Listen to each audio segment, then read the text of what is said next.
Whether we like it or not, mga kapobre, ang umiiral na batas ngayon sa barangay at SK election ay ang Republic Act 12232. Sa mga nagsasabi na tuloy na po ang eleksyon sa December 1, 2025, wala pa po. Wala pa pong kasiguruhan yan unless otherwise i-declare ng Korte Suprema na unconstitutional or mag-issue ng TRO ang Korte Suprema sa Republic Act 12232.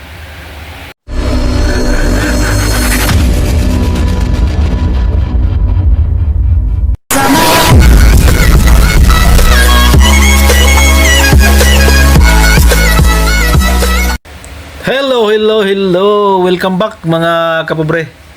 Welcome kayo muli sa ating munting channel, Pobreng Mapalad Vlog. So araw ng Lunes ngayon at sa 1 na po ng September.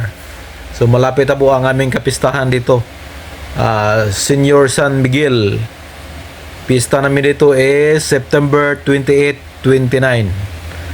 So panibagong araw, panibagong biyaya, panibagong pag-asa na naman tayo ngayon mga kapobre.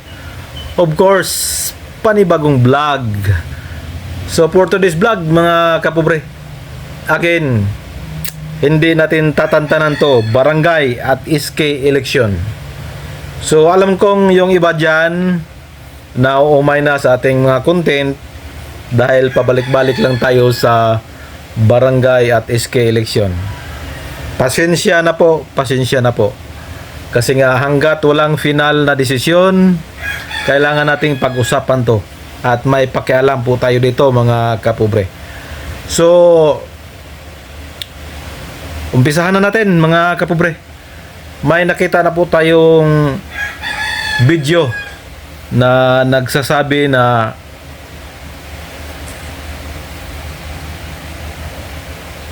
tuloy daw yung eleksyon sa December 1, 2025 kasi nga hindi daw nagkomento ang Senado, Kongreso, Comelec at ang Palasyo.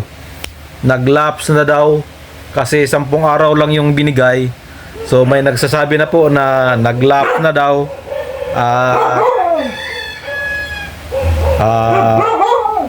Huwag maingay Kong. Nag-vlog si Tatay Kong. Kong, maingay. Nag-vlog Tatay o. Pasensya na po, yung aso ko maingay. So balik tayo.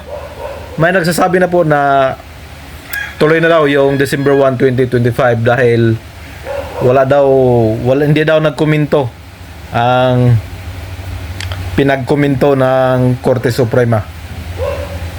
So klaruhin lang natin mga kapobre. Again, hindi pa ako eksperto sa batas, pero magkomento man o hindi, whether we like it or not, ang umiiral na batas ngayon ay ang Republic Act 12232. So kahit hindi magkomento ay batas pa rin yan.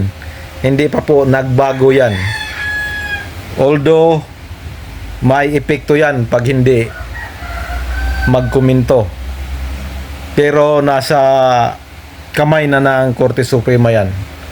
So hanggang ngayon po mga kapobre ay ang eleksyon natin is, para klaro ha, ang barangay at SK election is November 2, 2026. Dahil yun po ay batas na po.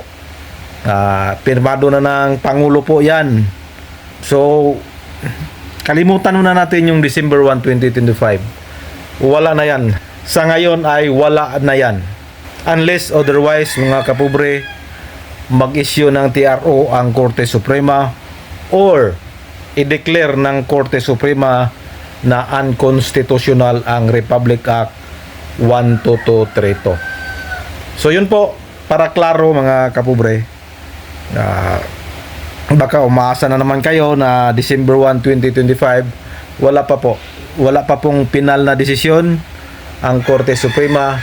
So nung nakarang araw ay nagpalabas ng pahayag ang spokesperson ng Comelec na wala pong nilabas na TRO.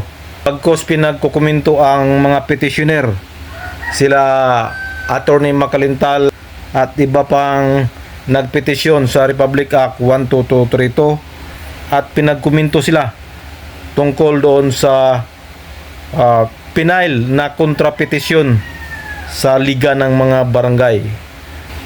So yun, dahil nga nagkontrapetisyon ang Liga ng mga Barangay na pinangunahan ng kanilang National Liga President kasama ang mga barangay kapitan.